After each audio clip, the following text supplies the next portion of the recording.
Shalom, Upernicos. Blessed Tuesday morning. Dito na naman po ang inyong kaibigan for another Christocentric breakfast. Ito po ang ating breakfast today. Again, parang paulit-ulit lang, no? Every day. And also, I'll be sharing with you a Christocentric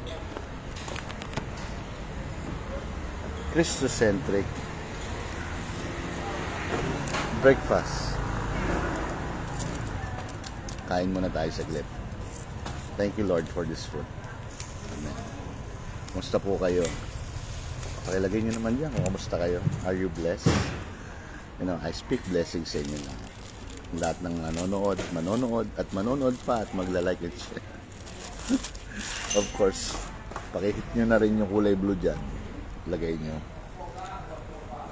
Kain muna tayo.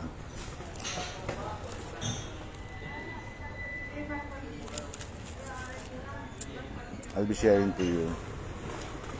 Saglit lang naman. Word of God.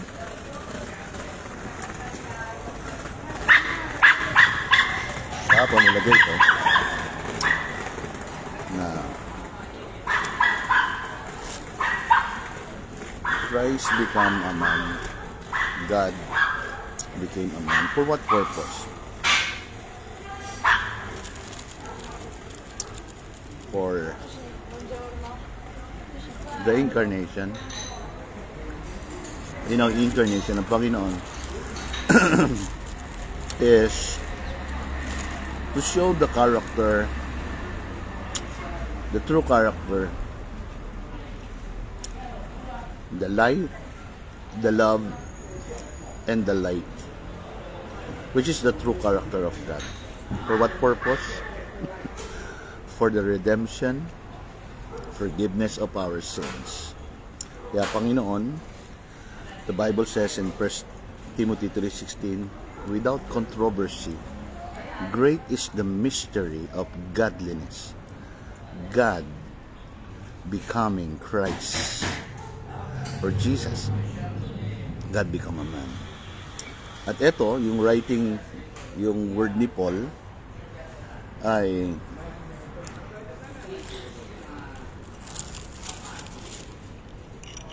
actually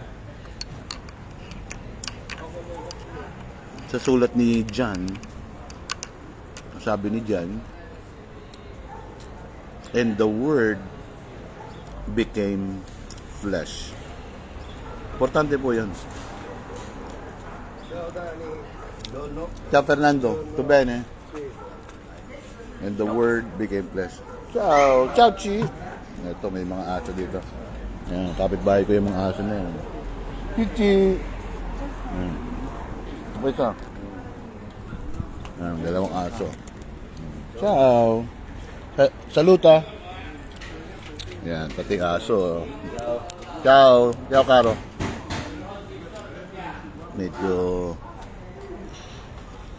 ayan, marami tayong kaibigan dito eh. Hinintay ko lang umalis pa yung ibang mga tenant natin para makapagtrabaho na ako.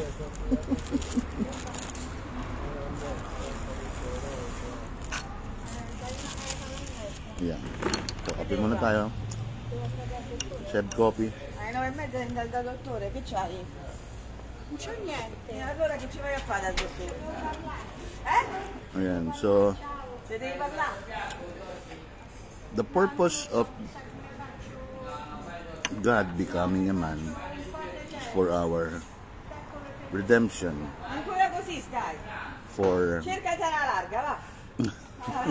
È passato, actually è passato. that is one main reason. Vabbè, ciao. Ciao signora, buona spesa. No, ci credi And che also- niente. Se parla solo arabo non cade. Dai, sto sul social, non parlare. È meglio non parlare. Ciao. È un tabù, Va bene, non... Alright. Yan, kita nyo na. Kabutihan ng Diyos. So, that is the purpose, to redeem man from man. And also, actually, to reveal the true character and nature of God. Tatlong L po yun. Number 1, to reveal that God is light, God is life, and God is love. Yan. Yung tatlong L na yun. Sabi ni John, that everything was created by Him, and Him is like, which is the life of man. Sa John 1:4 po yan. Kaya, the more we know, the more we have the knowledge of who God is, we can enjoy the goodness of life. We can worship the true God in spirit and in truth. And the only way we can know God is in Christ.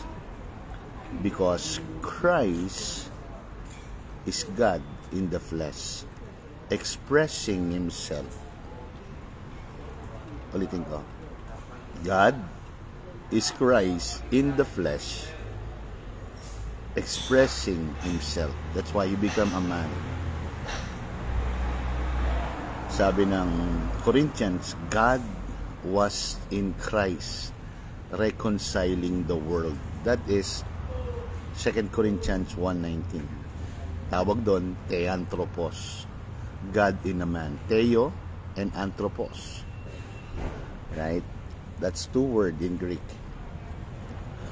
Or, yung theanthropos is divided, kung di-divide mo into two words yun, Theo, which is God, anthropos, man. So, the meaning of that is God in man. Alright? So, the more we know who God is, the more we know who Christ is, the more we know God in Christ,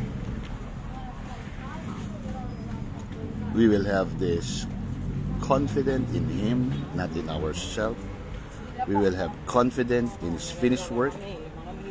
We will enjoy the life, the love, and the light, which is Christ, the expression of the love of God. Hello, Mare. Ayan ang aking kumare. Diyan sa saan nga lugar nyo, Mare? Cagayan. Cagayan nga ba? Hello, Liz. Yan. So, lapit ng ating anniversary, right? Konting tulog na lang. Anniversary na. Kaya, pray for our anniversary, preparation natin, and all necessary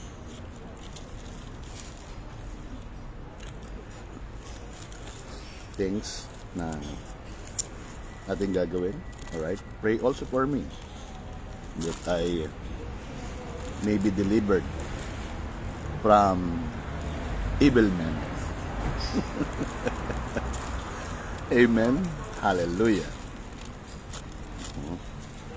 Kaya nakikita natin may mga nangyayari sa mundo, nangyayaring patayan, because there are evil men. But you are not evil. Amen. If you are in Christ, you are not evil. There is no evil in you. There is no darkness in you. If you are in Christ, everything in you is good, because God is good, right?